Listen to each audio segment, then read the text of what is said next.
தமிழ்நாட்டின் நிதிநிலை குறித்து தமிழக அரசு தொடர்ந்து வெளியிட்டு வரும் வளர்ச்சி விளம்பரங்களுக்கு முற்றுப்புள்ளி வைக்கும் அதிர்ச்சி தகவல் வெளியாகியுள்ளன. ரிசர்வ் வங்கி வெளியிட்டுள்ள அதிகாரப்பூர்வ புள்ளி விவரங்கள் கடந்த 4 ஆண்டுகளில் வாங்கப்பட்ட கடனும் செய்யப்பட்ட மூலதன செலவுகளுக்கும் இடையே பெரும் இடைவெளி இருப்பதை வெளிப்படுத்துகின்றன. 2021ஆம் ஆண்டு திமுக அரசு பொறுப்பேற்ற பிறகு 2025 மார்ச் மாதம் வரை தமிழக அரசு ரூபாய் 3,86,297 கோடி கடன் வாங்கியுள்ளதாக ரிசர்வ் வங்கி வெளியிட்டுள்ள அதிகாரப்பூர்வ புள்ளி விவரங்கள் தெரிவிக்கின்றன. ஆனால் அதே காலகட்டத்தில் சாலைகள், பாலங்கள், கட்டமைப்பு வசதிகள் உள்ளிட்ட வளர்ச்சி திட்டங்களுக்காக தமிழக அரசு செய்த மூலதன செலவு 1,66,254 கோடி மட்டுமே ஆகும்.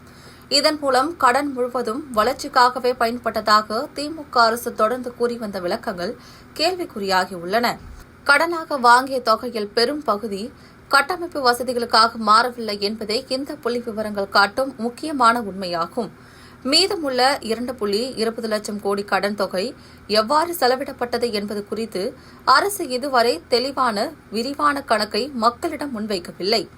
கடந்த 4 ஆண்டுகளில் மட்டும் ரூபாய் 1,77 லட்சம் கோடி வருவாய் பற்றாக்குறையை உருவாக்கியுள்ள திமுக அரசு ஊழியர்களின் சம்பளம், இலவச திட்டங்கள் மற்றும் அன்றாட நிர்வாக செலவுகளுக்கு கடன் வாங்கி செலவிடப்பட்டதாக குற்றச்சாட்டு முன்வைக்கப்படுகிறது.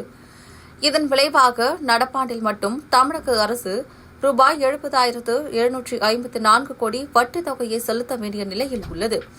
இந்த கடன் சுமை இன்று தமிழக மக்களிடமே மாற்றப்பட்டுள்ளதாகவும் ஒவ்வொரு குடும்பத்தின் பெயரிலும் சுமார் 6 லட்சம் கடன் ஏற்றப்பட்டுள்ளதாகவும் கணக்குகள் தெரிவிக்கின்றன. 1952 முதல் 2021 வரை 70 ஆண்டுகளில் சேர்த்த கடனை விட கடந்த 5 ஆண்டுகளில் அதிகமான கடன் வாங்கப்பட்டுள்ளது. தமிழக அரசின் நிதி நிர்வாக திறன் குறித்து கடுமையான கேள்விகளை எழுப்புகிறது.